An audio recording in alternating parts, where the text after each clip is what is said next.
Hello friends, मैं तेजू। आज हम लोग एक बहुत ही इम्पॉर्टेंट टॉपिक के बारे में बात करने जा रहे हैं related to climate change, right. और ये टॉपिक है ट्रांजिशन ऑफ आर्कटिक। मैं सिर्फ टॉपिक का नाम अभी पढ़ दे रहा हूँ, carbon sink to carbon source. इस वीडियो में हम लोग जानेंगे कि आर्कटिक क्या है, कार्बन सिंक क्या है, कार्बन सोर्स क्या है, and how is it related, ये कैसे रिलेटेड है हम लोगों के आसपास के क्लाइमेट से, एनवायरनमेंट से, राइट। तो जैसा तुम लोग सब लोग जानते हो, आज के समय में we are going through a major challenge of global warming, है ना। ग्लोबल वार्मिंग एक फिनोमेना है, तुम लोगों ने अपनी किताबों में सब पढ़ा हुआ है। एक इवेंट होता है क्लाइमेट चेंज, एक प्रोसेस है क्लाइमेट चेंज का, जिसकी वजह से ग्लोबल वार्मिंग हो रही है, राइट।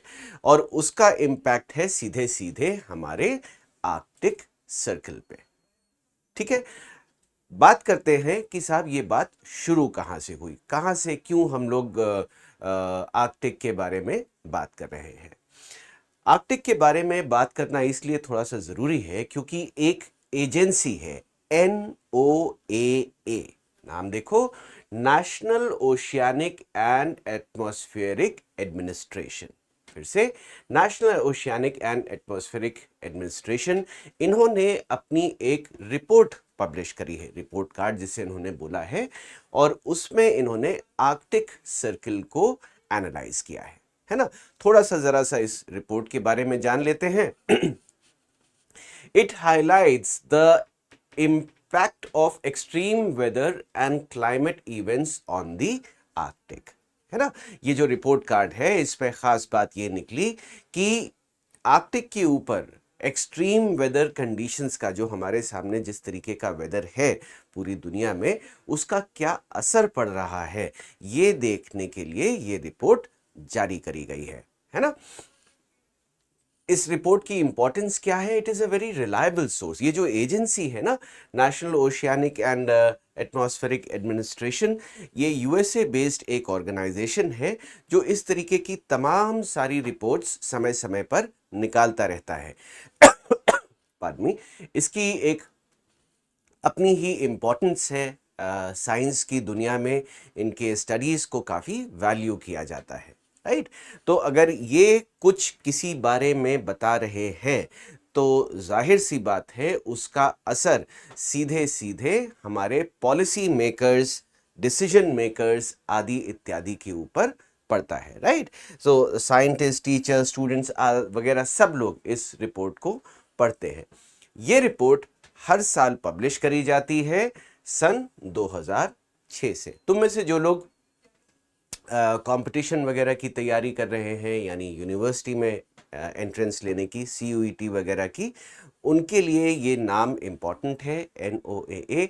अक्सर पूछ लिया जाता है कि साहब ये कब से काम कर रहे हैं, कौन सी एजेंसी है जो ये रिपोर्ट निकालती है, वगैरह वगैरह। तो बात हुई इस रिपोर्ट कार्ड की।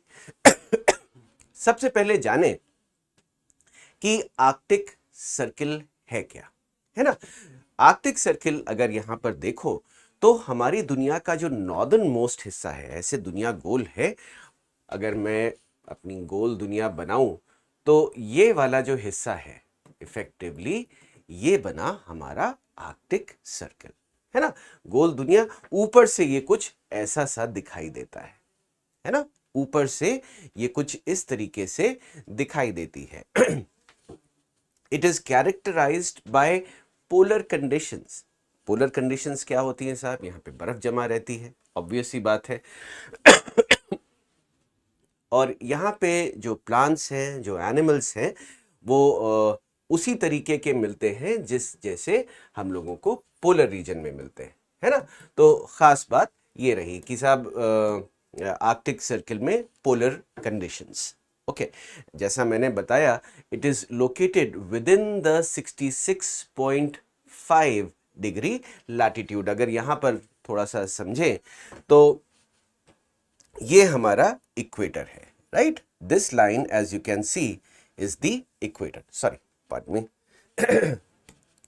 जी, this line is the equator. कौन सी? ये वाली देखो, है ना। इस इक्वेटर से जैसे जैसे हम लोग ऊपर की तरफ बढ़ते हैं ठंडक बढ़ती चली जाती है, और ये आर्कटिक सर्किल यहाँ पर 66.5 डिग्रीज के ऊपर ये बना हुआ है आर्कटिक सर्किल। तो इसके ऊपर जो कुछ भी है ये पूरा हिस्सा, यानी कि यहाँ पर अगर देखो जो मैं बात बता रहा था, ये पूरा हिस्सा जो है that is the Arctic circle. बात समझ में आ गई। नीचे वाला हिस्सा जैसा हम जानते हैं this is the southern ocean या एंटार्क्टिक सर्किल के नाम से इसे जाना जाता है, और जो हमारा नॉर्थ पोल है उसे हम आर्कटिक सर्किल के नाम से जानते हैं। तो एक बार फिर से देख लो, 66.5 डिग्रीज के ऊपर वाला हिस्सा है ना, यानी कि अगर हम ऊपर से देखने की कोशिश करें तो कुछ ऐसे करके हमें दिखाई देगा, राइट। कौन कौन से कंट्रीज के हिस्से यहाँ पर आते हैं, जरा सा अगर हम जूम इन करेंगे तो ये बात और अच्छे से हमें दिखाई दे जाएगी। Let me just remove these marks, right. So if you can सी, अगर आप देख पाओ तो कौन कौन से देश यहाँ पर आ रहे हैं। कॉन्टिनेंट्स की अगर मैं बात करूं तो एशिया, यूरोप और नॉर्थ अमेरिका का कुछ कुछ हिस्सा इस सर्किल के अंदर आता है। कौन कौन से कॉन्टिनेंट्स? एशिया, यूरोप और नॉर्थ अमेरिका। देशों की बात करें तो देखो स्वीडन, फिनलैंड, नॉर्वे का थोड़ा सा हिस्सा, Russia, Alaska, Alaska is a USA का टेरिटरी है ना, ध्यान रखना अलास्का जो है वो यूएसए का हिस्सा है, कनाडा और ग्रीनलैंड। ग्रीनलैंड ये डेनमार्क का हिस्सा है, मज़ेदार चीज़ है ना, हिस्ट्री में थोड़ा सा देखोगे तो ग्रीनलैंड जो है वो डेनमार्क का हिस्सा है, एंड आइसलैंड, राइट। तो ये जो देश हैं ये इस आर्कटिक रीजन में आते हैं, right. This is entirely covered by water and most of it is frozen. ये लगभग पूरा ही पानी से भरा हुआ है, और क्योंकि पानी है तो साहब ये जमा रहता है ना। तो काफ़ी सारा एक अच्छा, हम लोग इसकी बात क्यों कर रहे हैं कि यहाँ पर कितनी ठंड है या पोल्स का इम्पोर्टेंस। थोड़ी सी अगर मैं तुम लोगों को फिज़िक्स की बात बताऊं तो फिज़िक्स में क्या है कि जहाँ कहीं ठंडा होगा वहाँ पर उस जगह के ऊपर एक हाई प्रेशर एरिया रहता है, और जहाँ कहीं गर्म होगा वहाँ पर लो प्रेशर एरिया होता है। Simple simple, high pressure low pressure, और हवाएं जो है वो हाई प्रेशर से लो प्रेशर की तरफ बहती हैं, ठीक है ना। सिंपल बात हुई, जो भी चीज़ होगी वो हाई प्रेशर से लो प्रेशर की तरफ मूव करेगी, ओके। मज़े की बात यह है कि अगर ये आर्कटिक गर्म होने लगा तो फिर क्या इम्पैक्ट होगा, है ना। तो कुछ कुछ यहाँ इस डायरेक्शन में हम लोगों को सोचना है कि अगर ये गर्म होने लगा, राइट। अभी हम बात कुछ और करने जाएंगे, लेकिन this is an important point that you have to think कि अगर हमारे जो पोल्स हैं अगर उनमें ठंड कम होने लगी तो फिर क्या क्या असर होगा। एक असर की बात हम लोग अभी आगे चल करके करेंगे, है ना। तब तक इस रीजन के बारे में और देखते हैं। यहाँ पर तमाम तरीके के ये जानवर तुम्हें मिलते हैं, polar bear, arctic fox, beluga whales ना, snowy owls, juvenile harp seals. ये जो बेलुगा वेल है ये बड़ी ही क्यूट दिखाई देती है, सुनने में, श्रवण शक्ति में ये दुनिया का सबसे स्ट्रॉन्ग जानवर है ना। इसकी जो सुनने की पावर्स है वो सबसे ज्यादा, ध्यान रखना, बेलुगा वेल्स, राइट। सो पोलर बेयर ये तुम लोगों ने देखा ही होगा, एक बड़ा सा भालू सफेद रंग का, सब है ना। तो ये सारे जानवर यहाँ पर मिलते हैं और केवल यहीं पर मिलते हैं। खास बात यह है कि केवल यहीं पर मिलते हैं, ये किसी और जगह पर आपको नहीं मिलेंगे, right. Arctic region has a significant contribution. ये देखो, ये जो मैं बात कह रहा था कि अर्थ के क्लाइमेट और ओशन करेंट्स को मैनेज करने में आर्कटिक का एक बहुत बड़ा हाथ है ना। आर्कटिक का बहुत बड़ा हाथ कैसे होता है कि ठंडा पानी जैसे मैंने बताया और गर्म पानी दोनों में अगर कंपैरिजन करोगे तो ठंडा पानी नीचे की ओर सेटल डाउन होता है ना। तो ये जो कन्वेक्शन करंट्स बनते हैं, ठंडा पानी गर्म पानी, ठंडा पानी गर्म पानी, इसकी वजह से पूरी दुनिया में हमारी नेचर में एक मूवमेंट है, राइट। तो थोड़ा सा अगर ये बैलेंस डिस्टर्ब होता है तो कुछ भी तो चेंज आएगा, अच्छा बुरा वो छोड़ दो, कुछ तो भी चेंज आएगा ना, है ना। तो वो चीज को यहां पर हाईलाइट करने की कोशिश करी गई है, राइट। तो जो हमारा आर्कटिक सर्किल है that plays a significant role, एक बहुत इंपॉर्टेंट रोल प्ले करता है अर्थ के क्लाइमेट में और ओशन करेंट्स में, राइट। सी आइस हेल्प्स डिटरमिन अर्थ। अच्छा, एक चीज है एल्बिडो, ये टर्म है, शायद तुम लोगों ने पहले सुना हो, और नहीं सुना होगा तो अपनी बुक्स में देखना, ये जरूर मिल जाएगा। एल्बिडो, है ना। एल्बिडो क्या होता है? जो लाइट अर्थ रिफ्लेक्ट कर दे, है ना, that is known as albedo, right. So very bright surface, हम लोग को ये मालूम ही है फिजिक्स का एक दूसरा कॉन्सेप्ट कि जो वाइट सरफेस होता है, सफेद रंग का जो सरफेस होता है, वो गर्मी को रिफ्लेक्ट कर देता है। तभी तुम लोगों ने देखा होगा गर्मियों में अक्सर हम लोग लाइट कलर के कपड़े पहना करते हैं। एटलीस्ट तुम्हारे पेरेंट्स या उनके भी पेरेंट्स इस चीज़ को फॉलो करते थे। आज के समय में ऑफ कोर्स हम लोग सब रंगों के कपड़े पहनते हैं, लेकिन अगर आप काले कपड़े पहन करके गर्मी में घूमेंगे तो आपको ज़्यादा गर्म लगेगा as compare to white cloth, right. तो जो वाइट सरफेस है वो लाइट को रिफ्लेक्ट कर देता है बनिस्बत अलग उसके। अगर इस चीज़ को हम लोग इस डायग्राम के थ्रू समझें, यहाँ पर अगर देखो तो जो ये आइस शीट है, इससे 90% गर्मी या सन रेज रिफ्लेक्ट हो जा रही हैं, केवल 10% का एब्जॉर्प्शन है ना। 90% रिफ्लेक्ट हो जा रहा है, केवल 10% का एब्जॉर्प्शन है। लेकिन अगर ये आइस खत्म हो गई, राइट, जैसे जैसे ये खत्म हो रही है तो क्या हो रहा है? 94% का एब्जॉर्प्शन है। अगर तुम लोगों को ध्यान हो थोड़ा सा, हम लोगों ने कुछ दिन पहले ये चीज देखी थी कि अर्थ में गर्मी दो तरीके से एब्जॉर्ब होती है। नंबर 1 स्ट्रेट हमारे सरफेस के ऊपर, और नंबर 2 जो हम रिफ्लेक्ट कर देते हैं लेकिन एटमॉस्फेयर में ट्रैप हो जाती है, जहां पे वो ग्रीन हाउस गैस का कॉन्सेप्ट आता है, राइट। यहां पर बात हो रही है उस गर्मी की जो हमारे सरफेस में चली जाती है। ध्यान रखो, हमारे अर्थ का टोटल ऑलमोस्ट 70% हिस्सा इज वाटर, राइट। 70% हिस्सा पानी है, और उसमें भी करीब 15 से 20% हिस्सा ऐसा है जो बर्फ से ढका हुआ है। तो अगर वो बर्फ का हिस्सा मेल्ट हो जाता है तो the heat absorption in the surface will increase, है ना। इस सरफेस में जो गर्मी की मात्रा है वो बढ़ जाएगी, ठीक है ना। तो ये एक सिंपल छोटा सा कॉन्सेप्ट है, तुम लोगों की सारी किताबों में दिया होगा ग्रेड 6 ऑनवर्ड्स। ये एल्बिडो इफेक्ट या एल्बिडो के बारे में आपकी ईवीएस की किताबों में ज़रूर दिया रहता है। जो तुम में से बड़े बच्चे हैं वो ज्योग्राफी की किताब में इस चीज़ को देख सकते हैं, राइट।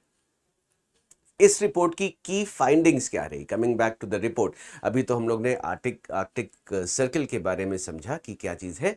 रिपोर्ट क्या कहता है कि Arctic continues to warm faster than the global average, यानी कि जिस तापमान से पूरी दुनिया का टेम्परेचर बढ़ रहा है उससे कहीं ज्यादा तेजी से आर्कटिक का टेम्परेचर बढ़ रहा है। इस फिगर में अगर हम लोग देखें तो ये बात बिल्कुल क्लियर हो जाती है। ये देखो, ये जो ब्लैक वाली लाइन है दिस इज ग्लोबल टेम्परेचर, और ये जो लाल वाली लाइन है ये आर्कटिक का तापमान है ना। तो Arctic warming is going ahead with the global warming, बात समझ में आ रही है कि क्या चैलेंज आ रहा है? हम लोगों को जितनी गर्मी लग रही है उस ऑन एन एवरेज, मतलब ऐसा नहीं कि साहब किसी आप एक जगह पे हो, लेकिन अर्थ जिस तरीके से वार्म हो रहा है, जहाँ पे हम एवरेज टेम्परेचर गिनते हैं, उससे ज़्यादा तेज़ी से आर्कटिक में ये टेम्परेचर्स बदल रहे हैं, राइट। द एक्सटेंट, यानी कि जो उसकी थिकनेस है किसकी, आइस शीट की, वो लगातार घटती चली जा रही है ना। द एक्सटेंट एंड थिकनेस, जो उसका फैलाव है और जो उसकी मोटाई है, वो दोनों तेजी से घटते चले जा रहे हैं। इनफैक्ट एक बात यहां लिखी गई, 2024 में द एक्सटेंट, जितनी दूर तक इस बर्फ का जमाव था, वो अभी तक पिछले 45 साल से डेटा कलेक्ट किया जा रहा है, उसमें 6th लोएस्ट नंबर पर आ चुका है ना। यानी कि जो जो बर्फ जमनी चाहिए, जितने हिस्से में जमी रहनी चाहिए, वो धीरे धीरे कम होती चली जा रही है ना। इसका सिंपल एक स्ट्रेट इम्पैक्ट है कि जिस तरीके से जो रेस को रिफ्लेक्ट कर दिया जाता था, सफेद रंग वाली बात, वो अब धीरे धीरे कम होता चला जा रहा है। सिर्फ उसी वाइट कलर को ही याद रख लो तो भी तुम्हारा काम हो जाएगा। फॉरगेट अबाउट करेंट्स के ऊपर क्या इम्पैक्ट है, हवाओं के ऊपर क्या इम्पैक्ट है, आप इसे भूल जाइए। तो भी अगर केवल हम एल्बिडो को ही ध्यान में रख लें, तो जैसे जैसे वो सफ़ेद रंग कम होता चला जाएगा, जो हीट एब्जॉर्प्शन है, गर्मी जो पृथ्वी के अंदर जा रही है, उसकी मात्रा बढ़ती चली जाएगी, राइट। ओके। और एक और जो बहुत ही आई वुड से इम्पैक्टफुल चीज़ है, ख़तरनाक चीज़ है, वो ये कि ग्रीनरी होती जा रही है ना। कहाँ पर, आर्कटिक में जो पूरा बर्फ से ढका रहता था, धीरे धीरे धीरे करके उसमें गर्मी की वजह से ग्रीनरी होती चली जा रही है ना। तो ये तो सोचने वाली बात है कि अरे साहब आप तो ये कह रहे हैं कि वहां पे तो जंगल हो रहा है, कितनी अच्छी बात है। नहीं, वहां पर गर्मी हो रही है, जिसकी वजह से जो संतुलन है, जो बैलेंस है हमारे अर्थ का, वो बदल रहा है ना। कुछ कुछ इस हिस्से ऐसे हैं हमारे अर्थ के ऊपर जहां पर वेजिटेशन को नहीं होना चाहिए। Arctic region is one of those. बर्फ के ऊपर अगर वेजिटेशन हो रही है, दैट मीन्स कि वहां पर गर्मी हो रही है। वेजिटेशन जो है वो नॉर्मली बहुत बहुत बहुत ठंडी जगहों पर नहीं होती है ना। पेड़ पौधों को हल्की सी नमी, हल्की सी गर्मी चाहिए होती है। Okay, that means that the Arctic is getting greener. अब मजे की बात यह है, ये सोचना, और मैं ये तुम लोगों के लिए अभी ये सवाल दिमाग में डालता हूं कि आर्कटिक का ग्रीन होना क्या हमारे लिए फायदेमंद है या नहीं। Is greener Arctic better Arctic? Well, इसके बारे में तुम्हें सोचना रहेगा, राइट। ग्रीनर आर्कटिक से देखिए साहब क्या होने लगा है कि जो जो अभी हम लोगों ने मैप देखा था, बिल्कुल वो ऊपर वाला हिस्सा है ना, बर्फ से ढका हुआ, वहां पर फॉरेस्ट फायर होने लगी है। जी हां, इस साल कनाडा के नॉर्दर्न मोस्ट हिस्सों में फॉरेस्ट फायर देखने को मिली है।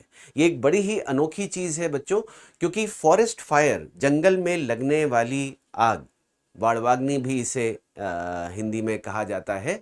तो जंगल में जो लगने वाली आग है, उसे गर्मी चाहिए, और ये तभी पॉसिबल है जब वहां पर जो हमारी ग्लोबल वार्मिंग है वो वहां तक पहुंच गई है। जैसा हम लोगों ने पिछले स्लाइड्स में देखा कि the temperature of Arctic is heating up faster than the average global temperature, है ना।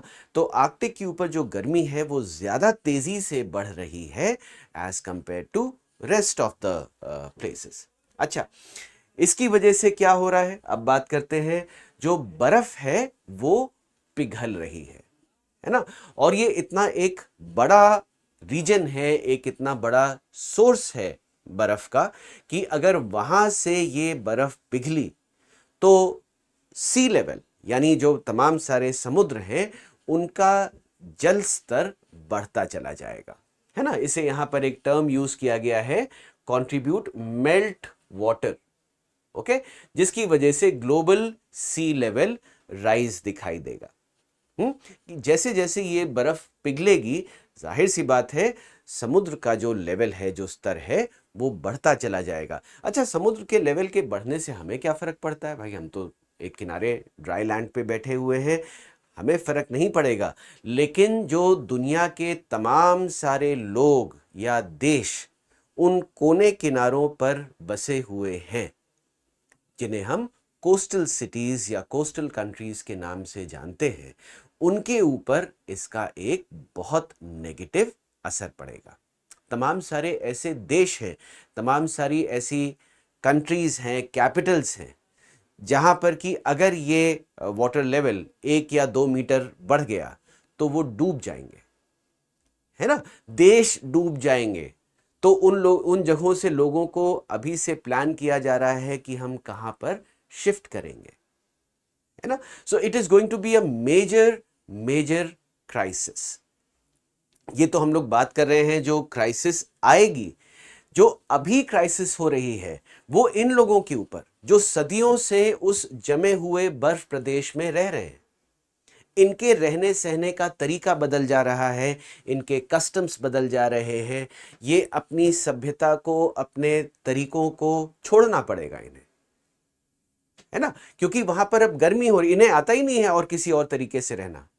इन्होंने बीमारियों को नहीं देखा है जो हमारे ट्रॉपिकल रीजन्स में होती हैं या गर्म प्रदेशों में होती हैं या हल्की गर्मी के साथ आती हैं। उन चीज़ों से ये इफेक्ट हो सकते हैं, इम्पैक्ट हो सकते हैं। यानी कि ये जो जब जब ये बैलेंस बिगड़ेगा ना, तो ह्यूमन बीइंग्स के ऊपर असर है, जानवरों के ऊपर असर है, मछलियों के ऊपर असर है, इस पूरे इकोसिस्टम के ऊपर असर है। It is such an important part कि ये जो आर्कटिक गर्म हो रहा है, it is a big big big problem for us. तुम में से जो लोग अभी 5th 6th स्टैंडर्ड में हैं, आने वाले 6 साल में देख लेना बच्चों, अभी से ज्यादा गर्मी पड़ेगी, ज्यादा इनफ्रीक्वेंट वेदर हम लोग महसूस करेंगे। तुम लोगों ने तमाम सारी फिल्में देखी होंगी, देखोगे वेदर के ऊपर। आज ही देख लो कि हम लोग नेचुरल एनवायरनमेंट में रह नहीं पाते। नेचुरल एनवायरनमेंट क्या साहब, शहरों में आप निकलिए बाइक से, आपको लगेगा कि हम सांस नहीं ले पा रहे हैं, हमें मास्क लगाना पड़ता है। एक चीज़ आ गई है एयर प्योरीफायर, है ना, कमरे के अंदर एक एयर प्योरीफायर रखा है जिससे कि वो एयर को प्योरीफाई कर रहा है, हम सांस ले पाए। और ये कहीं और बड़ी दूर की बात नहीं कर रहा हूं, देश की राजधानी दिल्ली में इसका इस्तेमाल होता है। और ना ही सिर्फ दिल्ली में, भारत के तमाम सारे देश हैं, स्पेशली इन नॉर्थ इंडिया, जहां पर कि हमें इन एयर प्योरीफायर्स को यूज़ करना पड़ता है। गर्मियों में हम लोगों को एसी चाहिए, एयर कंडीशनर, जो अभी तक लग्जरी था अब नीड में बदलता चला जा रहा है। ये सब क्यों हो रहा है? Because the earth is getting warmer. और उस वार्म अर्थ की वजह से जहां पर ठंडक नहीं पड़नी थी वहां ठंड पड़ने लगी है, जहां बारिश नहीं होनी थी वहां बारिश होने लगी है, जब बारिश होनी थी तब बारिश नहीं हो रही है, जब नहीं होनी थी तब बहुत ज़्यादा हो जा रही है। यानी कि वो जो एक साइकिल था ना, एक जो बैलेंस था, वो गड़बड़ाने लगा है ना। तो ये बात हमेशा थोड़ी सी ध्यान में रखना। क्लाइमेट चेंज केवल ग्लोबल वार्मिंग नहीं है, केवल गर्मी नहीं है। क्लाइमेट चेंज का मतलब है कि जो हमारे प्रेडिक्टेबिलिटी थी, जिस तरीके से हम लोग मौसम के बारे में बता सकते थे कि साहब ये 4 ऋतुएं हैं, इसमें बारिश होगी, इसमें ठंडक पड़ेगी, इसमें गर्मी पड़ेगी, ये जो बैलेंस है नेचर का, ये जो बैलेंस है वो डिस्टर्ब हो गया है, राइट। और ना ही सिर्फ मनुष्यों के लिए, जानवरों के लिए, जैसे मैंने बताया, उससे ये चीज़ें डिस्टर्ब हो गई हैं। ओके, बड़ी देर से मैं एक बात कर रहा हूं आर्कटिक सर्किल की। एक फिनोमेना है यहां पर परमाफ्रॉस्ट का। ओके, ये एक इंपॉर्टेंट चीज है परमाफ्रॉस्ट। ओके, क्या होता है परमाफ्रॉस्ट, जरा यहां पर देखें। ये किसी भी एक तरीके का ग्राउंड है, एक जमीन है जो जमी हुई है ना, जमीन जो जमी हुई है कम से कम 2 साल से या हजारों हजारों हजारों साल से, राइट। और इसकी जो गहराई है, जो डेप्थ है, वो कुछ फीट से लेकर के कई कई माइल तक जा सकती है ना। जो इस जमावट की गहराई है वो जमीन के कुछ फीट से लेकर के 1 माइल नीचे तक पूरा ये जमा हुआ हो सकता है। ऐसे किसी जमीन को हम लोग परमाफ्रॉस्ट के नाम से जानते हैं, है ना।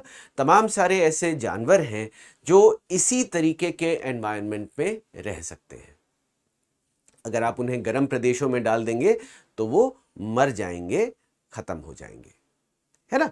तो ये जो परमाफ्रॉस्ट है ये धीरे धीरे करके कम होता चला जा रहा है। एक और खास बात यहां पर ये फिगर देखना, around 25 to 30% of the northern hemisphere, उत्तरी गोलार्ध का 25 से 30% हिस्सा इस परमाफ्रॉस्ट से बंधा हुआ है अब तक, है ना।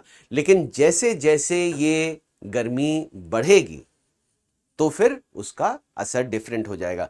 कुछ देशों के नाम यहां पर लिखे गए हैं, साइबेरिया जो कि रशिया का हिस्सा है, कनाडा, ग्रीनलैंड एंड अलास्का। फिर से वही आर्कटिक सर्किल जिसकी हम लोग बात करते हैं, उसका ये वो हिस्सा है जो इस परमाफ्रॉस्ट से घिरा हुआ रहता है, राइट।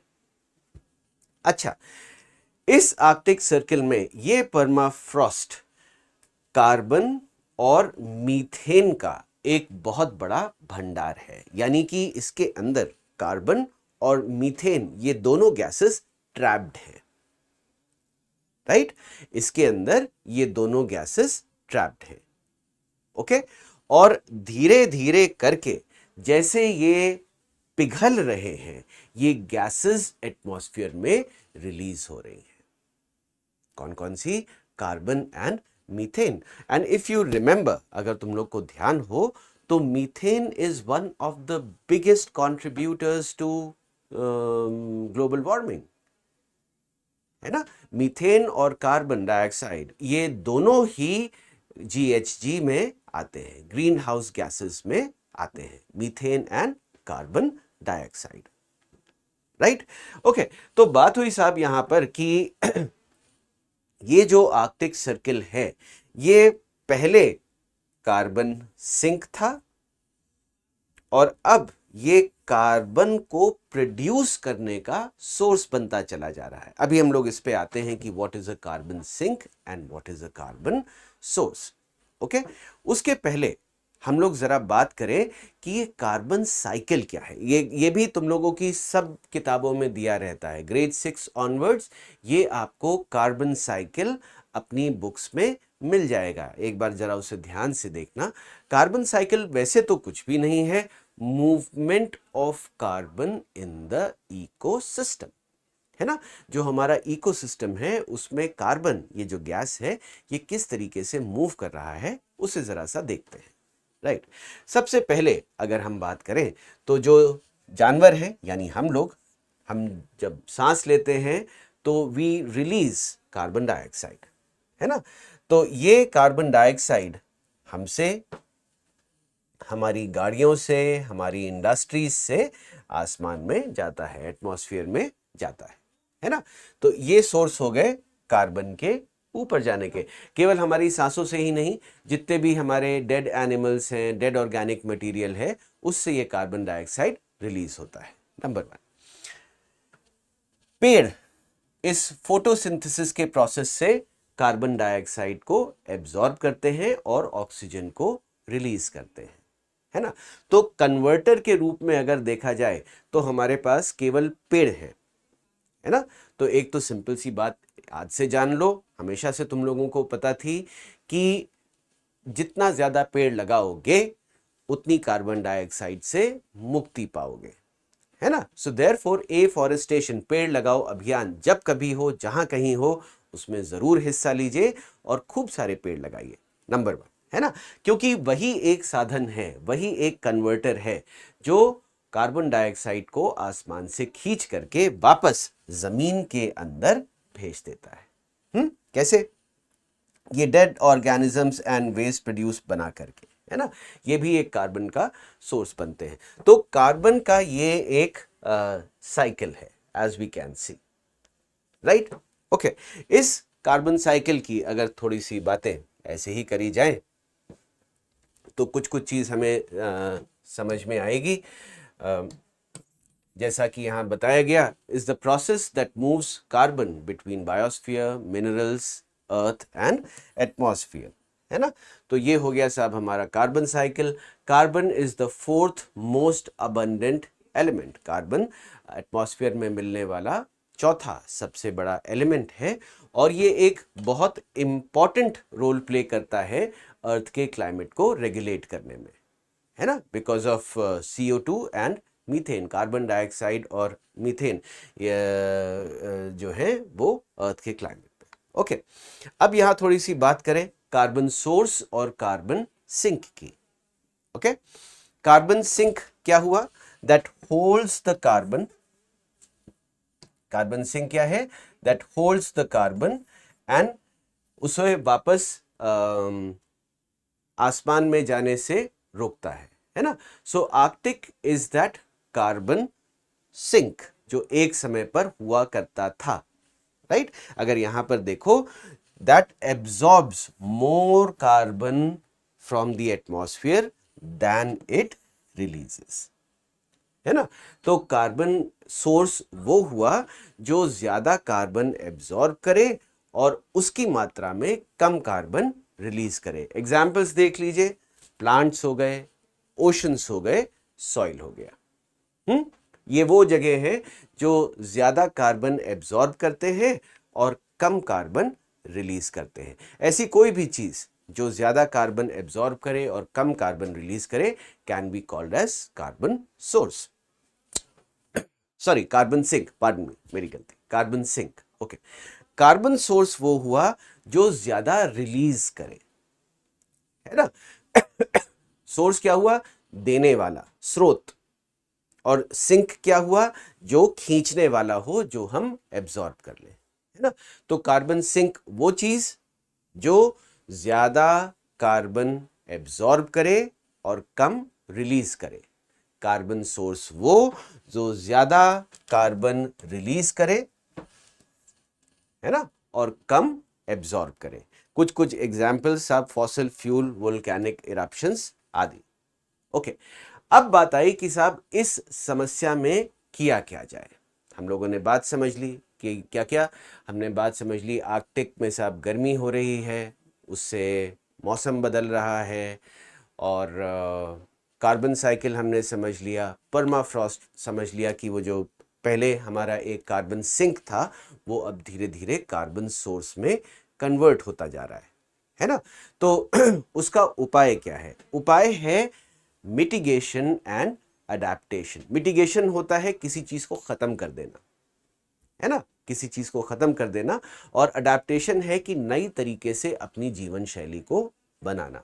इन दोनों के मेल से ये जो डायग्राम है ये COP24 में हम लोगों ने देखा था। आप फिर से इसे आराम से ध्यान से पढ़ सकते हो।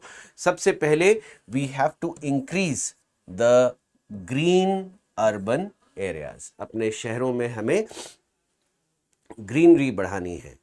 मोस्ट इंपॉर्टेंट, तुम सबको जागरूक होना है और दूसरे को जागरूक बनाना है ना। हम सबको मिलकर के एक दूसरे को ये कॉन्टिन्यूअसली याद दिलाते रहना है कि क्या चैलेंज हम फेस करने जा रहे हैं। जैसा मैंने पहले कहा, तुम में से जो बच्चे इस समय 5th और 6th स्टैंडर्ड में हैं, जब तक वो 12th तक पहुंचेंगे, अगले 5-6 सालों में हमें इस चीज का असर देखने को मिल जाएगा अगर हमने ये चीजें नहीं करी तो। मोस्ट इंपॉर्टेंट चीज जो हम लोग कर सकते हैं, वाटर एंड एनर्जी सेविंग।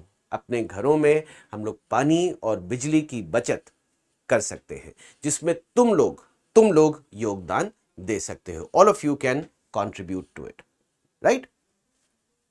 ज़्यादा से ज़्यादा कोशिश करें कि हम रिन्यूएबल एनर्जी का इस्तेमाल करें या फॉसिल फ्यूल का इस्तेमाल कम करें, है ना। रिन्यूएबल एनर्जी का इस्तेमाल करें या फॉसिल फ्यूल का इस्तेमाल कम करें।